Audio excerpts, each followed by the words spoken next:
محترم سامعین، انسان کی اخلاقی اور فکری تاریخ کا ایک اہم ترین موضوع حقیقت اور نقاب کا معاملہ رہا ہے۔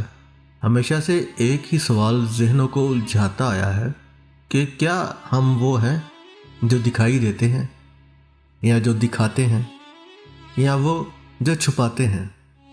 منطق کہتی ہے کہ کسی بھی شے کی پہچان اس کے ظاہر اور باطن کے تضاد سے نہیں بلکہ ان کے اتحاد سے ہوتی ہے۔ فلسفہ ہمیں سکھاتا ہے کہ سچائی وہی ہے جو ہر سطح پر یکساں اور متضاد نہ ہو۔ آج کے اس موضوع پر ہم اسی بنیادی سوال کے گرد گھومتے ہوئے منافقت کے اس تاریخی، سماجی اور نفسیاتی پہلو کو سمجھنے کی کوشش کریں گے۔ ہم دیکھیں گے کہ کیسے تاریخ میں منافق کا کردار معاشرے کو تباہی کی طرف دھکیلتا آیا ہے، اور کیسے آج کے میڈیا کے دور میں یہی نفاق نئے روپ میں ہمارے سامنے موجود ہے۔ ہم اس تمہید کے بعد ایک ایسے حقیقی واقعے کی روشنی میں اس کا تجزیہ کریں گے، سوالات اٹھائیں گے اور اپنے لیے راستہ نکالنے کی کوشش کریں گے۔ میں آپ سے بات کا آغاز سنجیدہ سوالات سے شروع کرنا چاہتا ہوں کہ آپ جس بات پر یقین کر رہے ہیں، کیا وہ واقعی حق ہے یا صرف آپ کی پسند اور جذبات کا نتیجہ ہے؟ سوالات یہ ہیں کہ آپ نے کبھی خود سے یہ سوال کیا ہے کہ آپ جس بات پر یقین کر رہے ہیں، کیا وہ حق ہے یا صرف آپ کی پسند ہے؟ کیا آپ دلیل کو فالو کرتے ہیں یا شخصیت کو؟ کیا آپ قرآن و حدیث کو دیکھتے ہیں یا صرف مقرر کردہ چہرے کو؟ اسلام ہمیں یہ نہیں سکھاتا کہ ہم آنکھ بند کر کے مانیں، بلکہ یہ سکھاتا ہے کہ ہم سوچیں، پرکھیں اور تحقیق کریں۔ قرآن میں واضح طور پر یہ لکھا ہے کہ بے شک منافقین جہنم کے سب سے نچلے درجے میں ہوں گے۔ لیکن سوال یہ ہے کہ کیا منافق صرف وہ ہوتا ہے جو نماز نہیں پڑھتا، یا وہ بھی جو سچ کو اپنی سہولت کے مطابق موڑتا ہے؟ اب ذرا خود سے پوچھیں، جب کوئی شخص عوام میں ایک چہرہ رکھے اور پردے کے پیچھے کوئی دوسرا چہرہ رکھے، جب سوال آئے اور جواب کی بجائے تمہید دی جائے تو یہ حکمت ہے یا بچاؤ؟ آپ اسے کیا کہیں گے؟ تاریخ ہمیں بتاتی ہے کہ عبداللہ بن ابی نماز کی پہلی صف میں ہوتا تھا، مگر سازشیں پیچھے سے کرتا تھا۔ لباس دین کا مگر نیت دنیا کی۔ سب سے پہلے میں اپنی ذاتی بات سے آغاز کرتا ہوں۔ میں خود اسلامی تعلیمات کو سمجھنے کے لیے ایک حضرت کی ویڈیو سے استفادہ کرتا ہوں۔ ان کی محنت، تحقیق اور دیے ہوئے موضوعات کو اٹھانے کی جسارت قابل ستائش ہے، لیکن میرا ایک اصول ہے، میں ان کی ہر بات پر آنکھیں بند کر کے یقین نہیں کرتا۔ جب بھی وہ کوئی حدیث یا قرآنی آیت پیش کرتے ہیں، میں خود جا کر اس کا حوالہ تلاش کرتا ہوں، پڑھتا ہوں، تحقیق کرتا ہوں اور پھر ہی اسے قبول کرتا ہوں۔ یہ میری ذمہ داری ہے کہ میں کسی بھی معلم کو معصوم مطلق نہ سمجھوں۔ اب میں اپنے موضوع کی طرف آتا ہوں اور اس پوڈ کاسٹ کے بارے میں بات کرنا چاہتا ہوں جس نے سوشل میڈیا پر ایک سنجیدہ بحث کو جنم دیا۔ حال ہی میں ایک پوڈ کاسٹ میں اینکر نے انجینئر محمد علی مرزا صاحب سے براہ راست سوالات پوچھے۔ دلچسپ بات یہ تھی کہ مرزا صاحب ہر سوال کا جواب دینے سے پہلے ایک لمبی تمہید باندھتے تھے جس کا تعلق کسی اور واقعے سے ہوتا تھا۔ یہ رویہ سوچنے پر مجبور کرتا ہے کہ کیا یہ جواب سے بچنے کی حکمت عملی تھی؟ پوڈ کاسٹ میں یہ انکشاف ہوا کہ مرزا صاحب کی مینجمنٹ ٹیم کے ایک فرد جن کا نام ابرار ہے، انہوں نے اینکر کو اینٹی عمران خان سوالات فیڈ کرنے کی کوشش کی تھی۔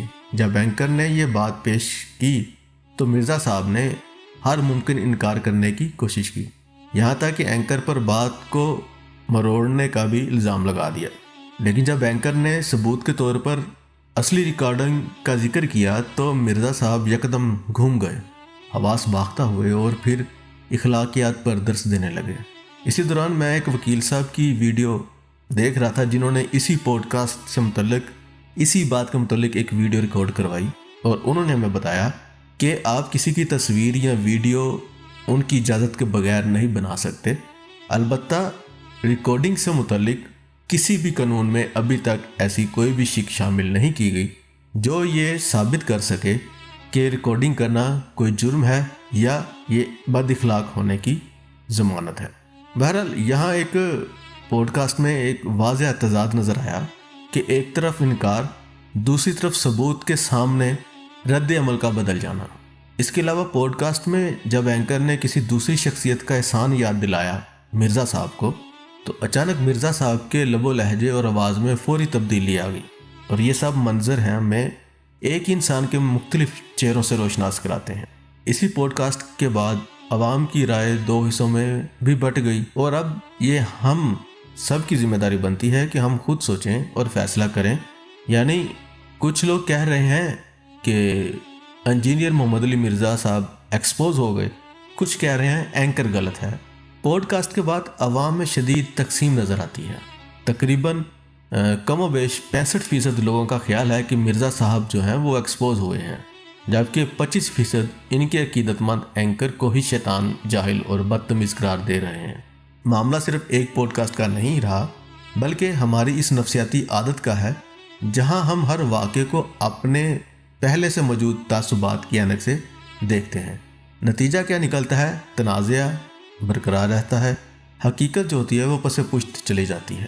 تاریخ میں منافق کا کردار واضح ہے، یعنی مدینے کے وہ منافقین جن کا قرآن میں ذکر ہے، وہ ظاہر میں ایمان کا اظہار کرتے ہیں، یعنی رسول اللہ صلی اللہ علیہ وسلم کی حمایت کا دعویٰ بھی کرتے ہیں، لیکن خفیہ طور پر سازشیں بھی کرتے ہیں، پروپیگنڈا بھی کرتے ہیں، اور تفرقہ بازی ان کا شیوا ہے۔ ان کا رویہ عوام میں نرم، پر امید اور متحد کرنے والا ہوتا تھا، لیکن خفیہ محفلوں میں ان کا اصلی چہرہ بے نقاب ہوتا تھا، یعنی مفاد پرست، عہد شکن اور سچائی سے بہت دور ہوتے تھے وہ لوگ۔ آج کا منافق بھی یہی کردار ادا کر رہا ہے، عوام کے سامنے وہ مظلوم، اخلاق کی اور سچائی کا علمبردار بنتا ہے، لیکن خفیہ طور پر اس کے مفادات، سیاسی وابستگیاں اور ذاتی دشمنیاں اس کے فیصلوں اور بیانات کی راہ متعین کرتی ہیں۔ وہ عوام کو جذباتی رشتے میں بھی باندھ کر اپنے مقاصد کے لیے استعمال کرتے ہیں۔ یہ ماننا ضروری ہے کہ انجینئر محمد علی مرزا صاحب نے اسلامی تعلیمات کی تشریح میں اہم کردار ادا کیا ہے۔ انہوں نے فرقہ پرست مولویوں کے دبائے ہوئے موضوعات اٹھائے، عوام کو سوچنے پر مجبور کیا، اور یہی وجہ ہے کہ انہیں عوام میں عالم کا خطاب ملا، حالانکہ وہ پیشہ ورانہ طور پر عالم نہیں ہے، ان کے پاس کوئی ڈگری بھی نہیں ہے۔ اس موضوع پر انجینئر صاحب سے بہت مرتبہ سوال بھی ہوا اور انہوں نے بہت سے دلائل بھی پیش کیے، لیکن اسی کے ساتھ ان کا یہ پہلو بھی سامنے آیا ہے جہاں وہ ایک متضاد رویہ اختیار کرتے نظر آتے ہیں۔ یہ تضاد ہمیں یہ سبق دیتا ہے کہ کسی بھی انسان کو کامل نہ سمجھا جائے، اس کے علم کو سراہا جائے، لیکن اس کے ممکنہ نقص کو نظر انداز نہ کیا جائے۔ بہرحال میں نے جو پہلے آپ کو اپنی ذاتی رائے بتائی تھی وہ یہی تھی کہ میں خود بھی انجینئر محمد علی مرزا صاحب کے اسلامی موضوعات پر ویڈیوز دیکھتا ہوں۔ ان کی جو ہر اتوار کو بیٹھک ہوتی ہے، ان کی جو محفل ہوتی ہے، میں اس کو دیکھتا ہوں۔ وہ کیا کہتے ہیں، وہ کس ایشو پہ کیا بات کر رہے ہیں، وہ میرے لیے اہم نہیں ہے۔ میرے لیے اہم کیا ہے کہ وہ اسلام میں سے کون سی چیز کو ہائی لائٹ کر رہے ہیں، کس چیز پر وہ سبق دے رہے ہیں، کون سی خراب چیز تھی ہمارے معاشروں میں جس کو وہ قرآن و سنت سے صحیح طریقے سے پیش کر رہے ہیں۔ اب میں کچھ سوالات ہیں جو میں آپ کو سوچنے کے لیے دے رہا ہوں کہ کیا ہم کسی بھی مذہبی، سیاسی یا سماجی رہنما کو معصوم مان کر اس کی ہر بات بغیر تحقیق کے قبول کر سکتے ہیں کیا؟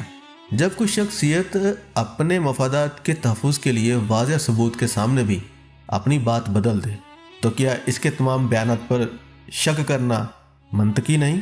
کیا ہماری شخصیات پرستی ہمیں حقیقت دیکھنے سے اندھا کر رہی ہے؟